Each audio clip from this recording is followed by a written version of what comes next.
Good day, everyone.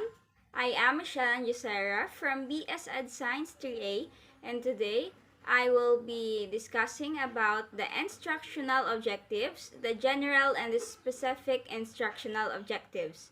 So, the learning outcomes. On the completion of this lesson, one should be able to first formulate general and specific objectives, and second, define and contrast general and specific objectives. So, when we say objectives, it is something that you plan to achieve. So, the first is the instructional objectives that as define what is it. It is a measurable terms that describe what learners will be able to do after the instruction. It is essential to have clearly outlined instructional objectives to make sure that what is taught in the courses matches the intended outcome.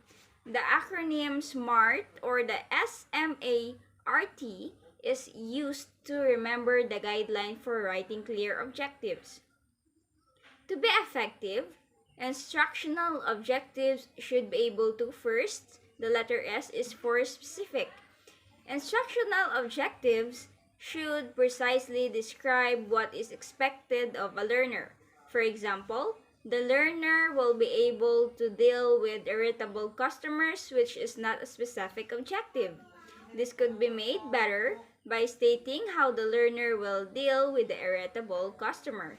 Second is M for measurable. A measurable instructional objective is one that can be observed or one that generates data points.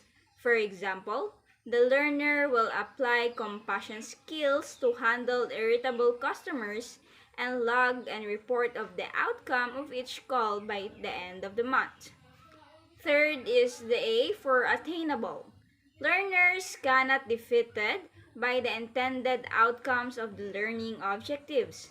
Instructional objectives should not ask learners to prove themselves under unfeasible circumstances.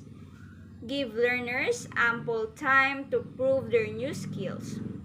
So, for example, in the objective above, the learner has 1 month to prove that he or she is effectively exercising the new skills. This is ample time for the learner to do so. Fourth is the letter R for relevant. Most learners do not care about learning things that they cannot use right away.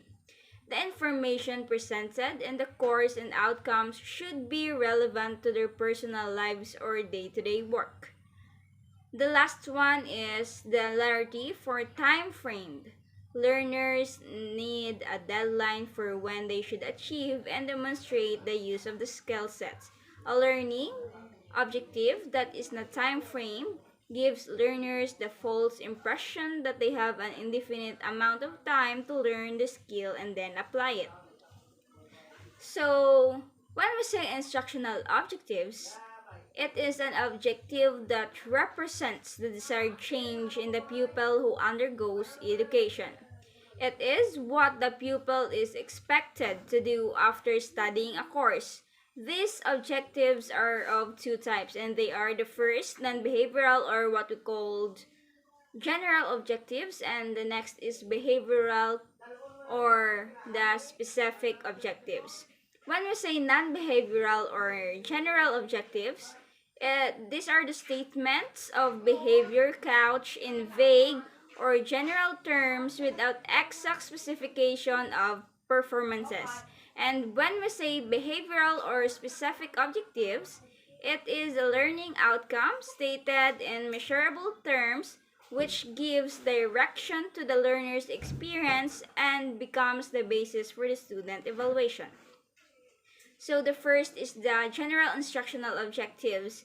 It is an intended outcome of instruction that has been stated in general enough terms to encompass a domain of student performance. So the general instructional objectives are the objectives that are stated as general objectives and they contain non-behavioral verb. When we say non-behavioral verb, it is a general terms without exact specification of performances and they contain non-action verb. For example, the pupil understands the three laws of reflection. So there is no non-action verb done in the example wherein the student just understands the three laws of the reflection. So there are criteria for writing general instructional objectives, or what we call GIOs. So the first one is the general instructional objective should contain a non-action verb. For example, first, the pupil requires knowledge about the properties of chlorine gas. Second, the pupil understands the principles of magnetic lines of the force. Third, the pupil develops in the skill in drawing the floral diagram of a flower. So there is no action verb done in this synthesis, where the pupil only requires understand and develop. Second criteria is it should also mention the subject matter area or the content.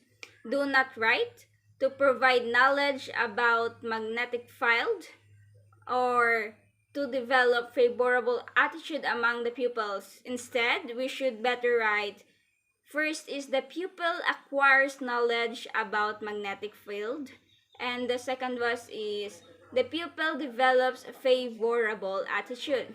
The difference between the two is we should always include pupil, which is the target of the learning outcomes. Third criteria is it should be written in the form of the achievement of every single student and not in the form of achievement of a group or students or the class. For example, do not write, the class acquires knowledge about magnetic field. The class develops skill in drawing and labeling. So we better write, the pupil acquires knowledge about the magnetic field, or the pupil develops skill in drawing and labeling. In writing learning, we should always write it in every single student, not as a whole, because the learning outcome is intended for each and every one. The fourth criteria is it should contain only one ability to be developed or achieved or modified. For example, we should not write or do not write the pupil acquires knowledge and understands the properties of chlorine. The pupil acquires knowledge and understands the significance of reproduction. So instead, you better write the pupil acquires knowledge about the properties of chlorine and the pupil understands the properties of chlorine. We should not write long learning outcomes, and it should contain only one ability to be developed. So the second is the specific instructional objectives, or what we call SIOs. If the objectives are stated in specific terms, then they are called specific instructional objectives. They contain behavioral verb and they contain action verbs. It means that the objective should reflect the terminal behavior of the learner in specific terms. Therefore, such objectives are called as behavioral objectives or expected learning outcomes, or the ELOs. Behavioral objectives are the specifications are one and the same. So, behavioral verbs are nothing less than the heart of learning objectives, which are in turn the core of component of effective lesson plans. Action verb is what the subject of our sentence is doing. Action verbs can be used to express physical or mental actions. So the specific instructional objectives, or the SIOs, or the specifications. So when an objective is written in full or detailed form, it has three parts. The first part is the action or behavior that the learner is to perform. The second is the conditions under which the action or behavior is to be performed, rather, for observation. And the third part is the criteria by which the action or behavior is to be judged. So, there are few examples that are given below satisfying the characteristics. Example, From the list of planets, the learner will be able to locate the 5 nearest to the sun. Specific instructional objective for the above. So the first is a list of planets is the condition under which learner performance occurs. The second is to locate action in observable behavioral terms. And the third is the 5 years to the sun criterion, which is the minimum expected level of performance of the learner activate. So there is action verb done and specific instructional objectives. So the second is the pupils will be able to interpret the 3 chemical properties of chlorine correctly in their own works without any reference material. So first is without any reference material, the pupils will be able to tell its condition, interpret its action, and the 3 chemical properties of chlorine correctly in their own works. So there are functions of SIOs, or the specific instructional objectives. First, are useful in identifying those students' behavior which correspond to a given set of content or lesson. Second, provide criteria for the selection of learning activities. Third, provide accurate means to evaluate the progress of the learner. And the fourth, are helpful in organizing content in a proper sequence and selecting instructional methods. Fifth, are useful in performance assessment. So there are criteria for writing specific instructional objectives, or the SIOs, or specifications. When we say criteria, it means that it is a standard or principle for judging, evaluating, or selecting something. So the specific instructional objectives should contain an action verb or the behavioral verb. Example, the pupil will be able to define Boyle's law. Second, the pupil explains the meaning of the term refraction. The action verb done in this sentence is defined and explained. So second is the statement of specification should contain 2 parts. They are the modification part and the content part. The student should not write, the student explains, the student better write, the student explains the experiment to verify the laws of refraction. It needs to be specific of what the student will explain. Third, it should be in the form of students' achievement and not in the form of the teacher's interaction. Do not write to explain the term of refraction with example, better write. The student explains the terms refraction with example. To describe the method of preparation of hydrogen sulfide in a Kipps apparatus, as what I've said earlier, we should always indicate pupil in our objectives because they are the one who will achieve these objectives. Fourth is it should be written in the form of achievement of every single student and not in the form of whole class or group of students. Do not write. The class identifies the uses of ammonia. Better write. The students identifies the uses of ammonia.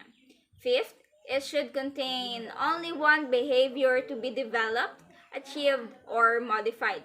Do not write. The student defines the term refraction and verifies the law of refraction. Better write. The student defines the term refraction and the student verifies the law of refraction. So the last one is the specification should be related to the level of students. So we have here the objective 1, which contains the knowledge. The pupil acquires knowledge of terms, facts, concepts, definitions, fundamental laws, principles, and processes in the field of physics.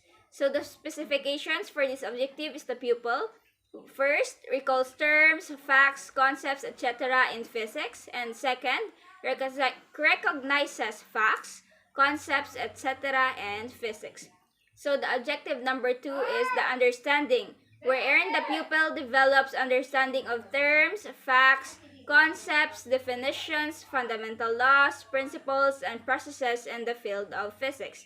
So the specification for this objective is the pupil, wherein the pupil should give illustration of a principle, scrutinizes statements of facts. The objective number 3 is the application, wherein the pupil applies his knowledge and understanding. The specification for this objective is the pupil 1. Analyzes, 2. Locates the principles relevant to a phenomenon. The objective 4 is the skill, wherein the pupil acquires skill in the A. Practical aspects of handling apparatus, recording, observations, etc. and B. Drawing diagrams, graph, etc. So for the letter A is the manipulative skill, wherein the specifications for this objective is the pupil. The pupil would able to check apparatus and equipment regarding their working condition. Number 2, rectifies if possible under laboratory conditions. So the letter B is the drawing skill specifications. The pupil should be able to draw neat sketches and diagrams to scale. 2, draws diagram according to the actual arrangement of the apparatus. 3, selects proper scales for graphs. The objective number 5 is the interest, wherein the pupil develops scientific interest through the study of physical sciences. The specification for this objective is the pupil.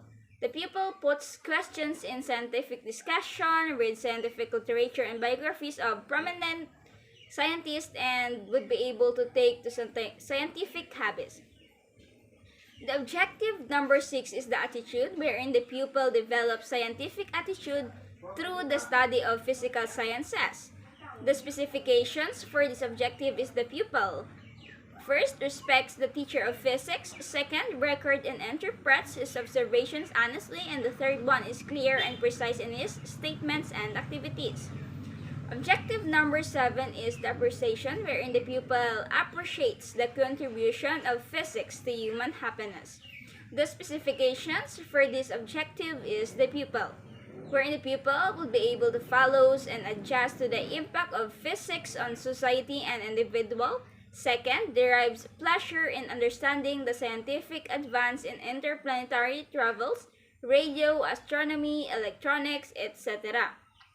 So the last objective is the personality traits, wherein the pupil develops good personality traits through the study of physics.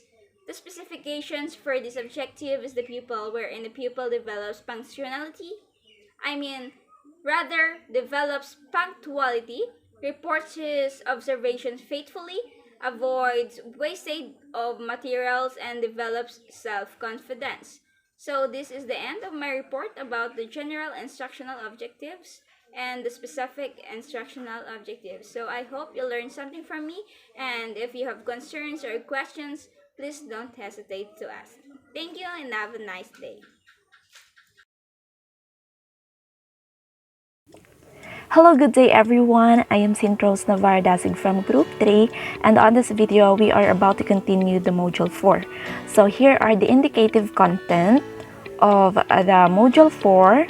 So last time we've understand the specific and the general instructional objectives discussed by Ms. Josera, and now let's move on to the lesson 2, which is about the lesson planning and writing. And the particular topic that we are about to discuss today is about the characteristics of a good lesson plan, but also it covers what are the difference between unit plan and lesson plan, what are the advantages of it, and what are the criteria or the characteristics of it. When the subject matter in the textbook is not adequately grouped and presented, the teacher has to reorganize the subject matter into suitable units. According to Preston, a unit is a large of a block of related subject matter as can be overviewed by the learner. It represents a theme around which some lessons can be developed. A unit plan is a detailed outline for a series of interrelated lessons on a selected topic of the study which lasts 2 to 4 weeks. The availability period is the important aspects for the preparation of a unit plan. The question is why we need to have a lesson plan. What are the advantages of it? First, it clears the aims, general as well as specific, of teaching. So the teacher can cater the need aptitude and the attitude of different students by the use of it. Also, it works in and develops democratic atmosphere. The student as well as the teachers work in a cooperative way. So it saves time and develops the students' interest in learning as they actually know the value of the content learned by them. And it develops certain skills among students and it sharpens their insight. The students can apply the knowledge gained in the other situation also. And lastly, as the students learned independently, the advantage of it is that it gives us confidence. It develops resourcefulness and reliance of the students. Now, the teachers should have a thorough idea about the subject matter of the unit before he or she makes to write the unit plan. So, while planning a unit, the following steps are here to be followed. First is that we need to have a preparation. This is to motivate children for learning since it is a new topic. Correlation can be made to life situation by the use of it. Second, we need to have a previous knowledge tested. The background knowledge of the students are to be tested. So the basic step to start with should be fixed in this step. Third is we need to have the presentation. As the subject matter is presented with teaching aids, extra activities, and exercises. Also, we need to have a summarization. The whole unit is summarized under systematized subheadings, and also we need to have a drill or recapitulation wherein the whole unit is revised by putting small questions. Lastly, we need to have an evaluation since it is the fulfillments of objectives are tested and remedial measures can be planned after evaluating it. To continue our discussion, let's know how to write a unit plan. So there are many types or formats that can be used in writing a unit plan. So generally, a unit plan format includes the following components. What are these? First, we need to have a unit title. It is important. Second is we need to have a major objectives of the unit. Third, the concepts or the topic of unit plan that we intended to write. And also we need to have the scope of the content, method of teaching, time required, teaching aids and materials required, and also pupils' assignment is very important. And lastly is the evaluation for us to know the effectiveness of our teaching strategies implied or applied. Okay, for the next slide, as you can see guys, we have here a Proforma A. What is this? The lesson plan Proforma plays a central role in teacher education. It is necessary component for the assessment of teaching during initial training, advanced qualification, quality assurance inspections, and in service teacher development. It is used in 3 phases of the observation cycle: planning, teaching, and post-lesson discussion. It provides a written documentation of a teacher's aims or learning outcomes by which the lesson is primarily assessed. Given its importance in this lesson cycle, it can be argued that the lesson plan pro forma constitutes a fundamental paradigm within the teacher's education. Thus, semi-detailed plans are less intricate than detailed, but they still focused on what we want to cover for that subject on that day, and they also act as a general game plan for what will go on this lesson. So now let's know what are the difference of Proforma A compared to Proforma B. What is the Proforma B? It is a detailed plan that covers everything and gets teachers fully prepared for the lesson ahead. It covers what to teach and all the activities students will complete that lesson. After completing the Proforma A detailed unit plan should be prepared according to the Proforma B. After planning for the unit, we are to concentrate on lesson plan. Why? It is because lesson plan is teacher's mental and emotional visualization of classroom activities. Carter V. Good defines a lesson plan as a teaching outline of the important points of a lesson arranged in order which they are to be presented.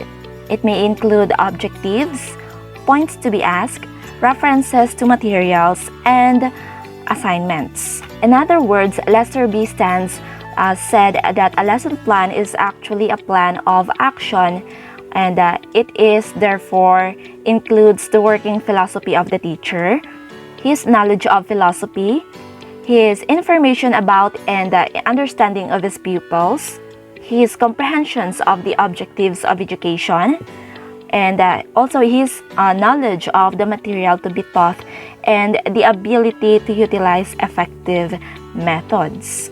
And here are the following advantages of lesson plan. First, it helps the teacher to be systematic and orderly in his teaching process. It helps to face challenging questions in the class. It builds up definite aim for each day's work. It gives confidence and self-reliance. It also helps in finishing the lesson in the allotted time.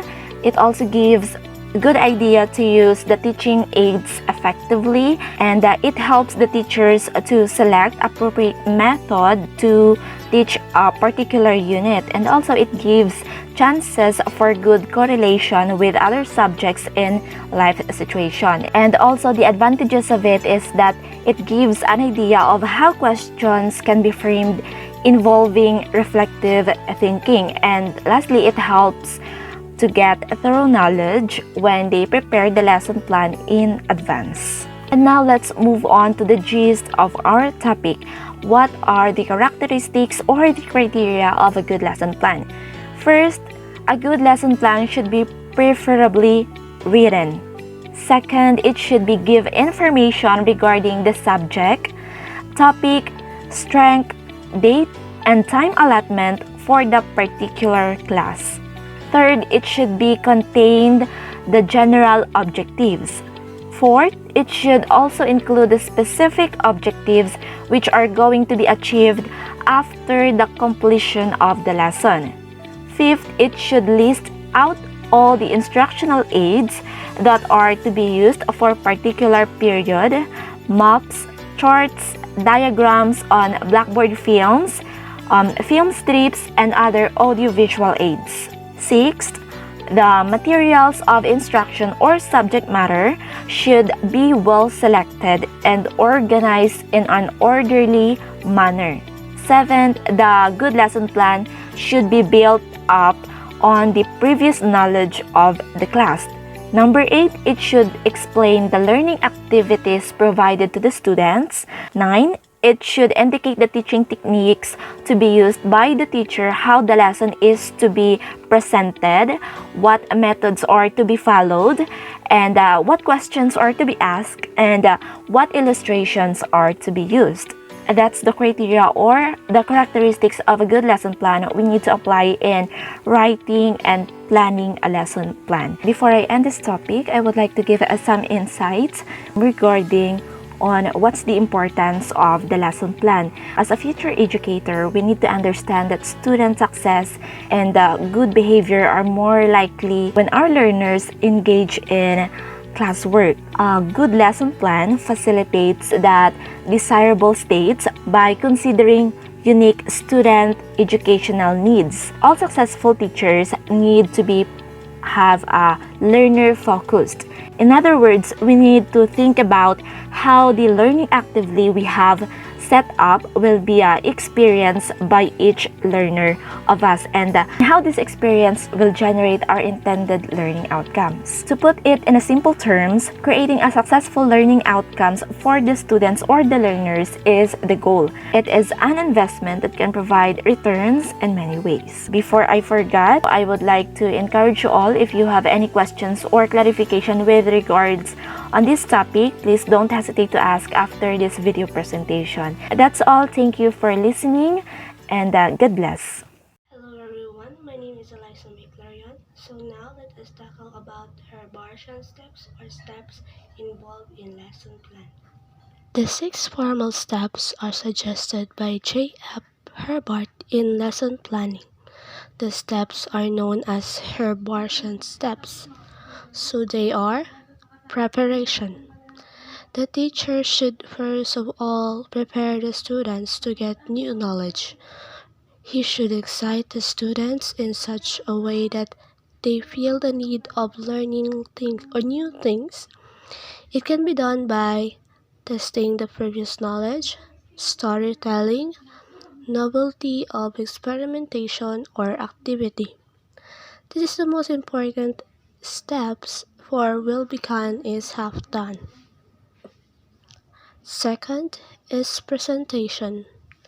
Immediately after the first step of preparation, the aim of the lesson should be clearly stated. The subject matter should be presented in simple and familiar way. It should be done with the active participation of students. Students should not be passive listeners. Questions asked should be relevant according to the mental level of students and evenly distributed. Aids should be used and Blackboard summaries should be developed side by side. Third, comparison. Whatever student learn, they compare it with similar set of examples. This is felt that knowledge is not like piling up bricks. It is like a tree that grows. This step is the most important when we are establishing principles or generalizing definitions. Next is generalizations. It should be done with the participation of students. In most of the science lesson, we have to arrive at certain generalizations, formulas, principles or laws are to be established. Fifth, application. Whatever the students learn should be applied to new situation and so that the transfer of training and knowledge gained becomes permanent. Their knowledge becomes clear and meaningful. Next is recapitulation. This is the last but not in any way the least important step. Here the teacher knows what the students have learned, where they stand, and whether the teacher himself is successful in his aims or not. It should be noted that these Herbartian steps in these Herbartian steps needs to be followed strictly in teaching all types of lessons. The types of lesson plan will depend upon the nature of the topic to be taught and the method of teaching. In some cases, one step of the Herbartian scheme may be stressed than the other, while in other cases some steps may be deleted already.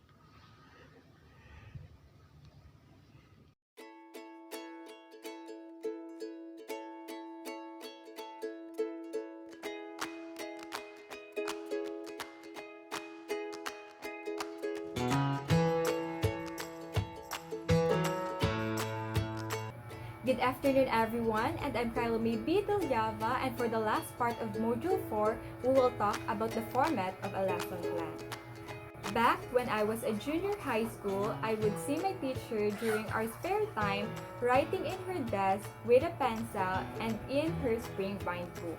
If I'm not mistaken, she is editing her lesson plan.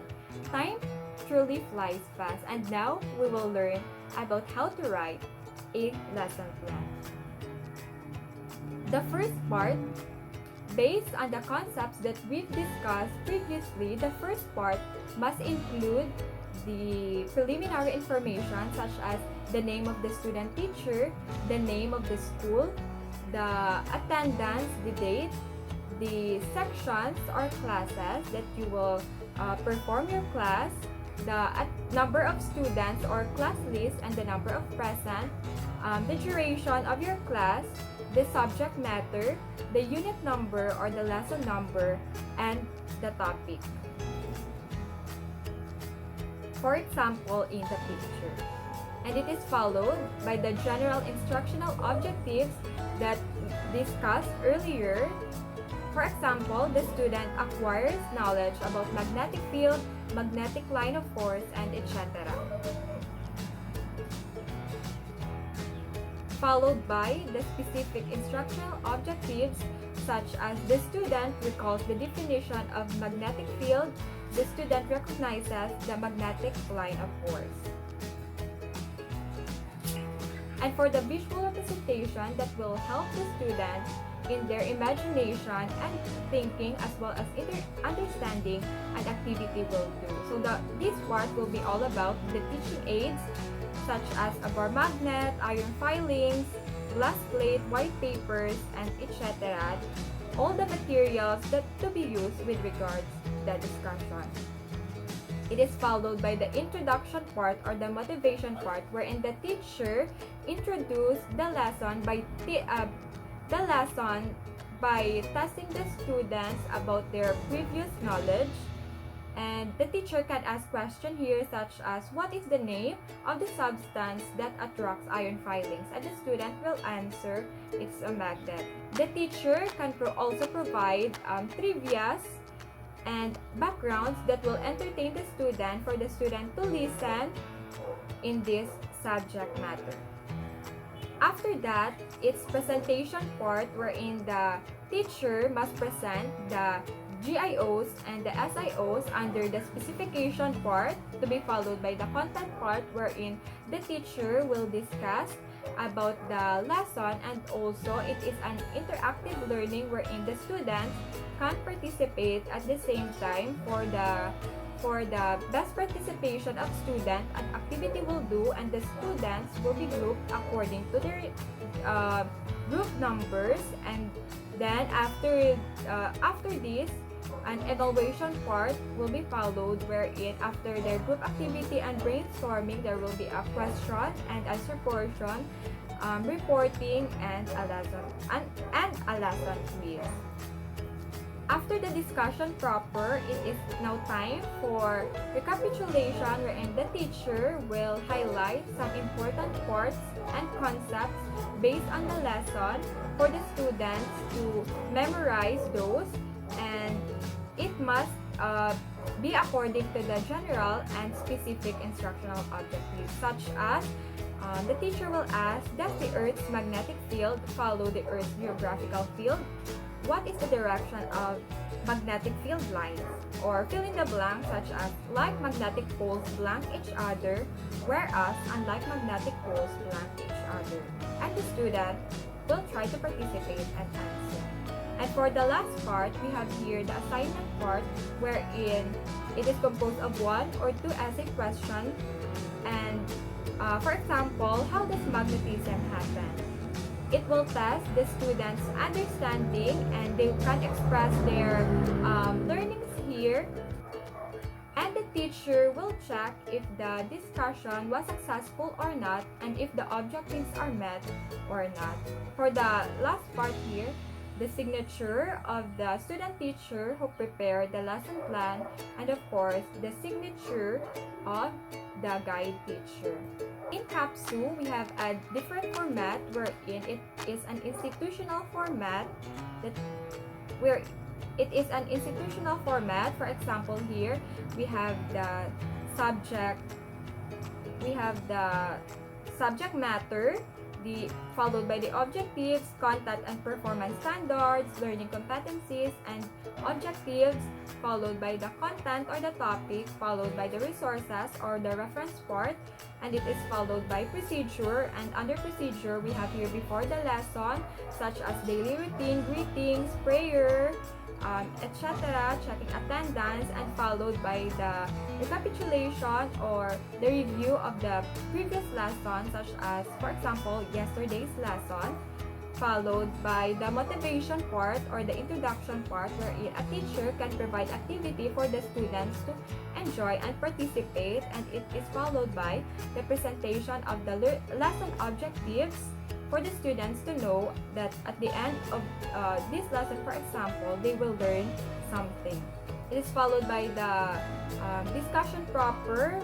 We have here an activity, analysis, and abstraction, wherein they are given a situation and they will try to solve, such as problem solving. And the last part will be all about the application, wherein all the learnings will be applied on everyday lives for them to remember. And after those, we have here, after the lesson, the generalization or the summary of the whole lesson for that day, to be followed by an evaluation or a quiz, and followed by an assignment part, and followed by the remarks of the teacher or the observer, and it is followed by reflection. And lastly, here we have the signature of the student teacher who prepared the lesson, and the signature of the guide teacher. That's all about the format of a lesson plan. I hope that we will apply our learnings in writing a lesson plan.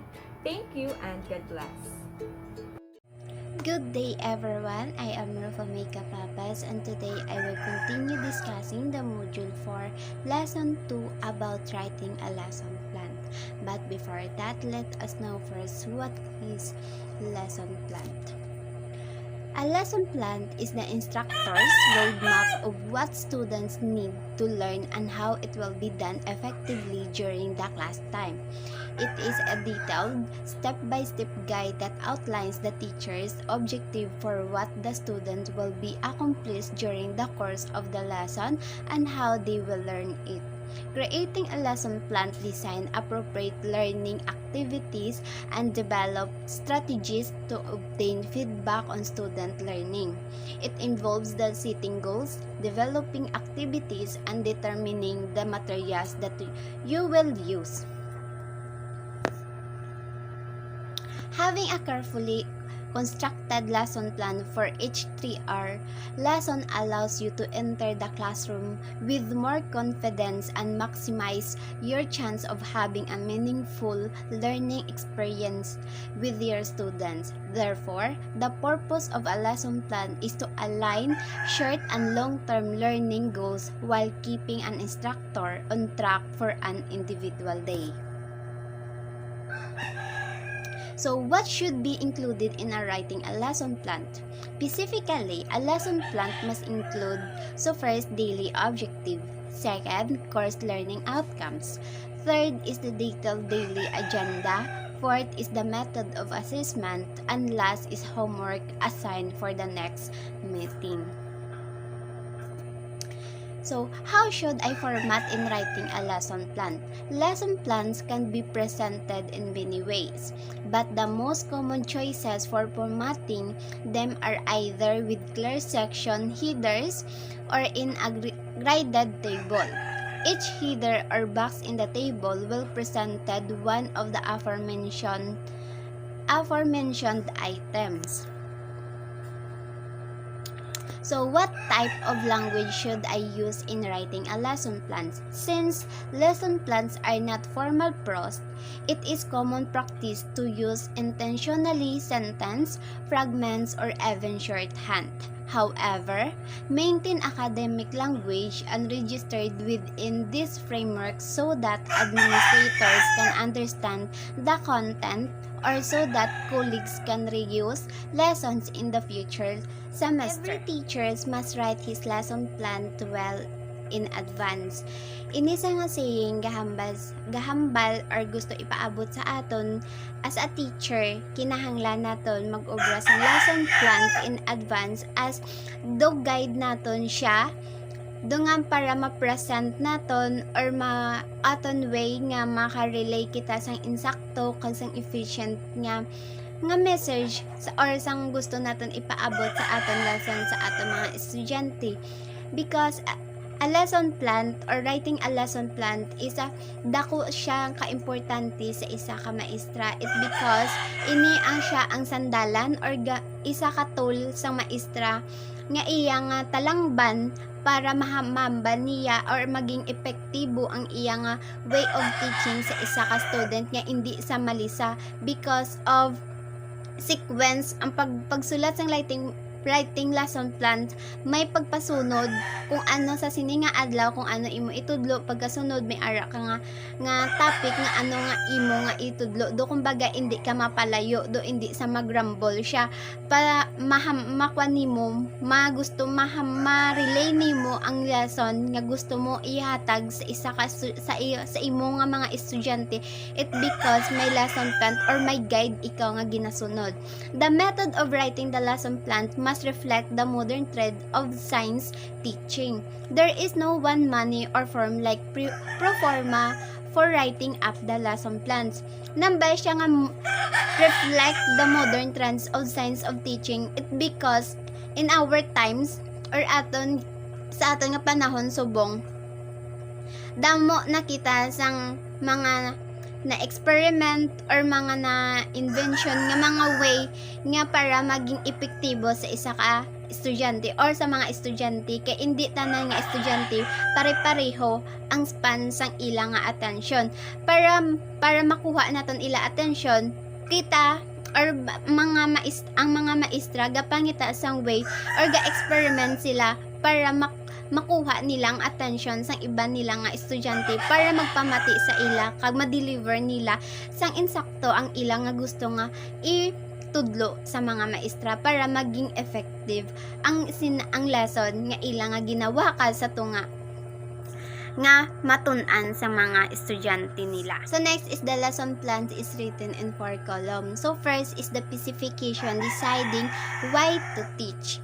Second is content analyzing or what to teach. Sa second column, dire kita ga-analyze kung ano ba lang nga topic ang mas importante kaysa isa ka libro or sa other resources nga ginakuha sa mga teacher naton or kita nga magiging teacher, hindi tanan nga ara dira sa libro o sa resources nga ginakuhaan naton itudlo naton sa aton mga estudyante. May iban nga ginapili lang naton ang mas importante. So dire gina-analyze tagid kung ano ang mas importante nga kinahanglan nga mabala sa mga estudyante. So third is the learning experience or deciding or how to teach. Dire ang method and learning activities naman. Dire sa ikatatlo nga column, dire naton mahambal ang method naton kung paano ang way naton nga ma-deliver nga maayos kag effective ang aton nga lesson sa ila. Ang sa diin ga-add kita sa mga learning activities or mga exercises or mga may pag-games kita, mga educational games kita nga gaduwang para sa sina nga lesson. So last is the evaluation, measuring or how far it is taught or the evidence of achievement. Sa dire sa last part, gahimo kita sang mga assessment or mga evaluation test or mga post test nga kumbaga testingan kung nahibalan gid man bala nila or nakuha nila kung ano ang gusto ta pa ipahingabot sa sina nga lesson once nga kitang nagtudlo sa ila. So learning experiences depend on specification. Content is given through appropriate learning experiences to realize the specification. Evaluation is directed towards assessing the extent to which the specification has been realized. The teacher should have a rough idea about the content area of the lesson before he makes an attempt to write the lesson plan. Usually, the following is commonly used with a little modification in a majority of the teacher training institution. So, this is the end of my lesson or my topic. I hope you learned something about my lesson. If you have something or clarification, don't hesitate to ask me. That's all, guys. Thank you for listening.